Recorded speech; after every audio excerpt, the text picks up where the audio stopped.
Mashed potato tayo na lang gumawa. Ginaya lang naman natin.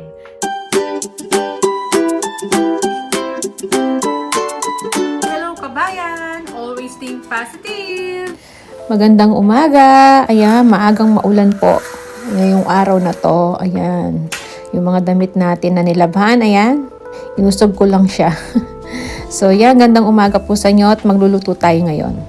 So, ayan, nakasalang na yung ating paglulutuan. Bali, gagayahin ko yung niluto natin, ay yung binili natin sa sa IKEA. Yung in-order naming Swedish meatballs. So, una, gagawa muna ako ng aking own version na gravy. So, yan, naglagay tayo ng butter tsaka yung onion. Kasi, igigisa ko muna yung aking mushroom. Yan, 2 lata yan na maliliit. So, naka-lata lang siya.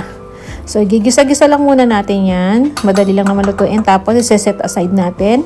So, naglagay ako ng black pepper. Yan, pamintang durog. And then, maglalagay din tayo ng garlic powder. So, yan lang yung mga pampalasang ilalagay ko dyan. And then, igisa-gisa lang natin yan. Tapos, isa-set aside natin. Yan. Kapag luto na yan, okay na yan. Isa-set aside na natin. Tapos, yung isang kawali, kung nakikita nyo, nakasalang na doon sa gitna kasi iluluto natin yung meatballs natin. So, yan. Hiwalay na natin muna yung ating ginisang mushroom. And then, sasalang ko muna yung ating meatballs na nabili sa IKEA. So, may tira pa yan. And then, dadagdagan na lang natin. Kasi 2 balot yung binili namin nung pumunta kami ni Mr. So, yan. So, wala akong nilagay na mantika kasi magmamantika ng kusa. Ayan. So, parang ibibake lang natin sa kawali. Yan. Mamaya, itatakpan ko naman yan eh. So, galing pa kasing freezer. Kaya, yan, frozen pa siya. So, pabaya lang natin siyang maluto dyan. Walang mantika. And then, salang na tayo ng gravy. So, naglagay ako ng ating butter. So, dadagdagan ko pa ng konti yan.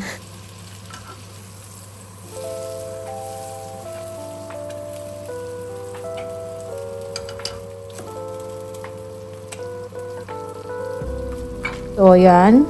Dinagdagan ko ng butter uli. So, patunawin lang natin yung butter natin bago natin ilagay yung harina. Yung all-purpose flour natin. So, yan ginagawa ko sa meatballs. Yan, pinapainit lang natin nasa mahinang apoy.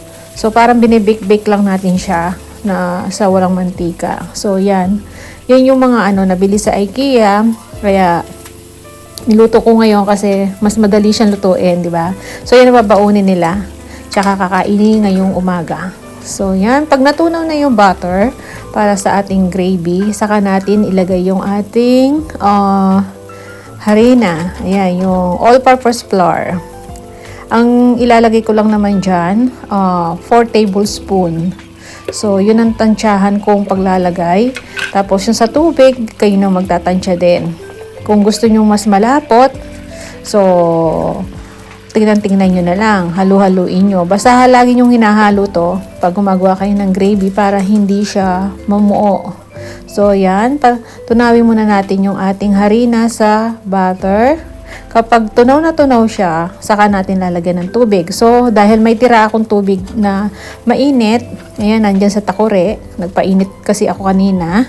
So, yun.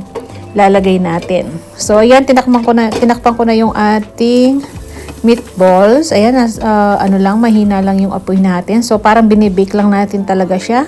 Ayan, tinakpan na natin para yung sa taas.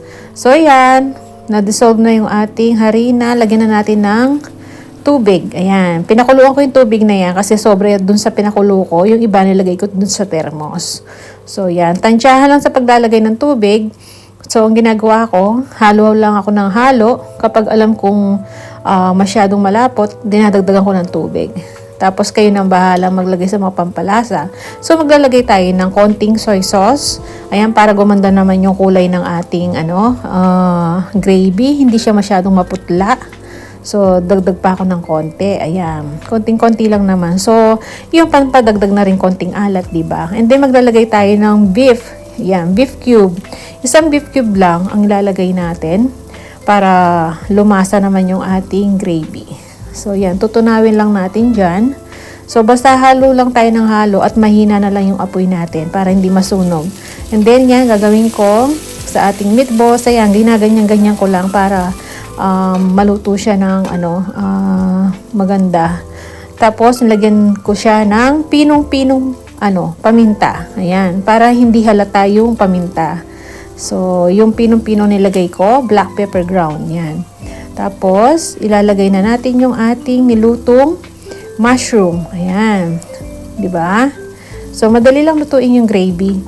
Tapos, halo-haluin lang natin yan. And then, lalagyan natin uli ng garlic powder para maglasa talaga siya. Yan, pampalasa yung garlic powder natin.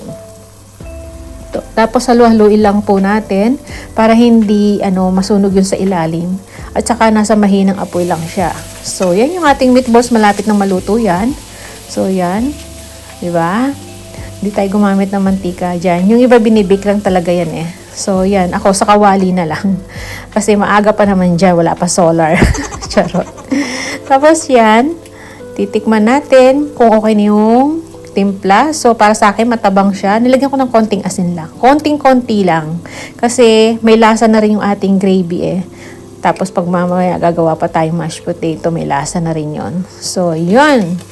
Isang halo pa doon sa ating meatballs at maluluto na yan. Okay na yan. At least na na siya, diba? Parang na-bake na siya. And then, itong ating gravy naman paluto na rin. So, yan. Binabalik-baliktad ko lang. Medyo may pa nga nasunog ng konti yung ating meatballs. Pero okay lang yon.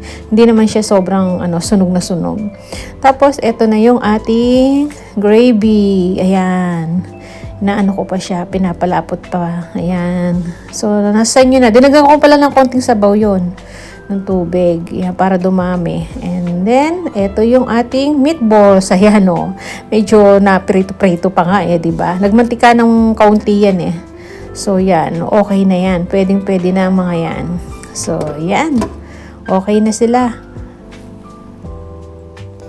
And next naman po natin yung ating mashed potato. Gagawin na yan. Binalatan ko muna yung mga patatas. Yan. Ilang piraso yung binalatan ko. So, pakukuluan lang natin yan. Palalambutin natin. And then, yun na. Gagawa na tayong mashed potato. At kapag sinalang ko nga pala yan, may lulutuin tayo, may dadagdag tayo dyan. Yan, naisalang na natin. So, pakukuluan lang natin at palalambutin yung ating mashed potato. Ayan, yung potato pala, yan. Ito, may steamer ako dito kasi ilalagay ko tong green peas. Ayan. Yan, side dish kasi niya Yan, katulad dun sa IKEA na in-order namin. So, steam lang natin yan habang pinapakuluan natin yung ating patatas. So, yan, okay na siya. Pati yung patatas natin, malambot na rin. So, sabay na nating hanguin yan. Ayan, okay na, diba? So, gagawa na tayong mashed potato. Ito na yon. Ayan, minamash-mash ko na siya. Tapos, lalagyan siya ng butter. So, lagyan natin ng butter. Depende na lang sa inyo sa paglalagay ng butter. Kung gusto nyo mas malasang malasa, so, dagdagan nyo yung butter nyo. So, ako din, nagdagan ko din siya. Ayan, para mas malasang malasa na. Ayan, diba? Halo-halo lang tayo. Hindi naman mahirap gumawa ng mashed potato Basta kompleto yung sangkap mo. So, after nyan, maglalagay tayo ng gatas. So, ayan, dadagdagan na natin ng fresh milk. Pwede namang evap kung meron kayo. So, meron kami dito fresh milk. So, yan ang nilalagay natin. Tansyahan lang din ang paglalagay. Basta wag lang malunod yung ating patatas. Yan, tignan-tignan nyo na lang. Tapos, maglalagay tayo ng black pepper ground. Yung pinong-pino siya na hindi makikita. Ayan. So, yan lang. Tansyahan lang din yan. Yan, halo lang halo. Tapos titikman ko lang kung yung alat niya okay na. So, ayan, lalagyan natin ng konting salt. Konting-konti lang. Kasi may butter na tayo nilagay. Pero unsalted naman yung butter na nilagay ko ata. Ayan, konting-konti lang. Kasi malasa na yung mga natin, meatballs. Tapos, yung gravy, di ba? So, yun. Titikman ko uli. So, okay na siya. Ayan. So, magsaserve na tayo niyan. So, yan ang ating mashed potato. So, ayan na. Magpe-prepare na tayo ng ating Swedish meatballs ala IKEA, di ba? Ayan, ginaya ko lang yung sa IKEA, yung ino-orderan namin. So, yan ang side dish niya, yung green fish. Yan, o, di ba? Tapos, yung mashed potato, hindi ko na siya hinulma. So, nilagay ko na lang. Tapos, ito yun, binili rin namin sa IKEA. Yun ang side dish nila na parang jam siya. Pero hindi ko alam anong prutas to. Kung pomegranate ba o ano, hindi ko alam. Tingnan nyo na lang yung sa pangalan na pinakita ko. Ayan, galing pa ata sa Sweden. Sweden ba? Ayan, o diba, side dish. Ayan. So, nilagyan natin ng gravy. Maraming gravy. So, ayan.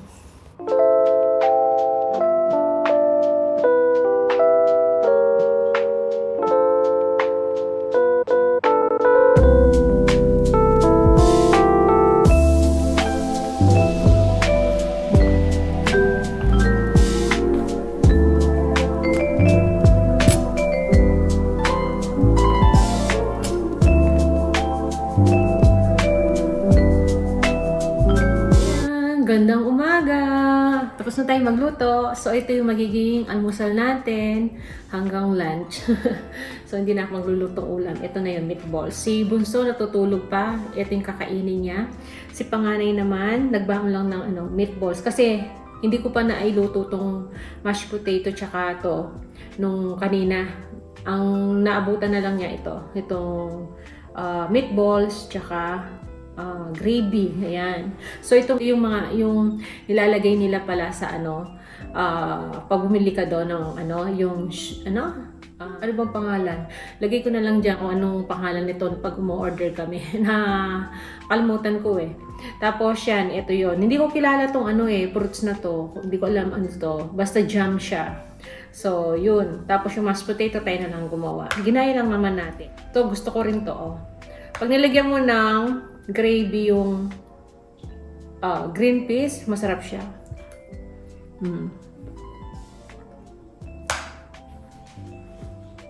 Buti meron pa kami. Konti na lang. Bibili mamaya si Mister. Pag umuwi daw siya. Daan siya sa store. Ito na yung magiging dinner namin mamaya. Marami naman yung mashed potato. Kain tayo.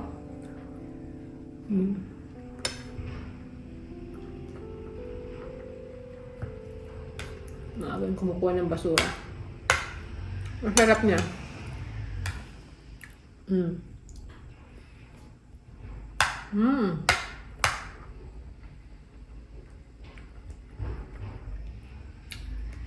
Ito yung ating breakfast.